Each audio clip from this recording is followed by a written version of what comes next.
YouTube. I decided to make a video, a few videos, about specific functions of the Roland V-Synth, starting with creating a split patch, specifically a bass split patch.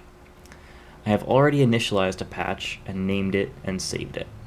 The first thing I will do is go to the drop-down menu and select Zone.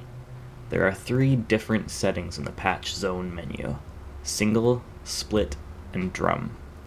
I will be splitting the zones manually into 12 zones, roughly covering 2.5 octaves for a wide variety.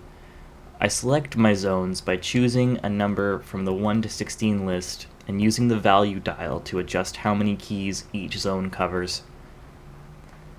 Once I have selected all my zones, I will hit OK and save the patch again.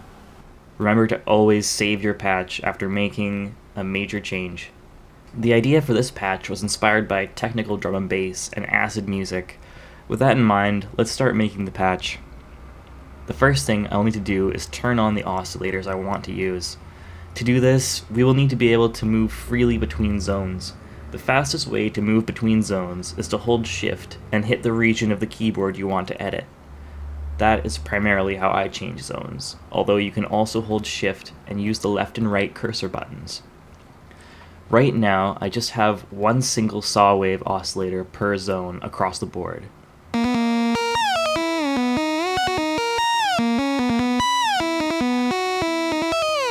Of course, the saw wave is very basic, but it will get more complex the more we edit.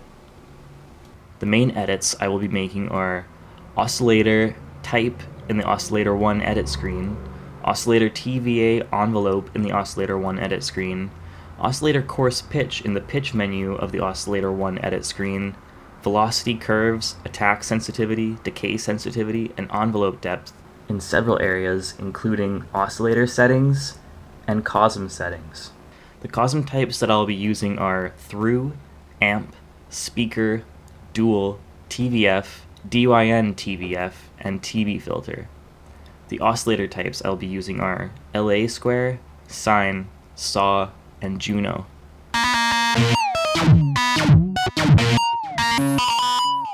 That's still pretty rough, but we still have some editing to do, so let's keep going.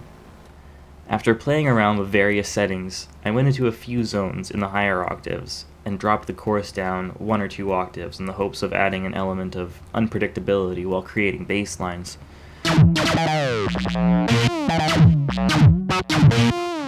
It sounds almost how I want it. A few final edits, and I'm done. It took a total of 20 minutes to create this patch. In my next video, I'll be focusing on the modular aspect of the V-Synth. If you have any questions, comments, or suggestions, please leave a comment below or respond to this video. Thanks for watching and keep tracking.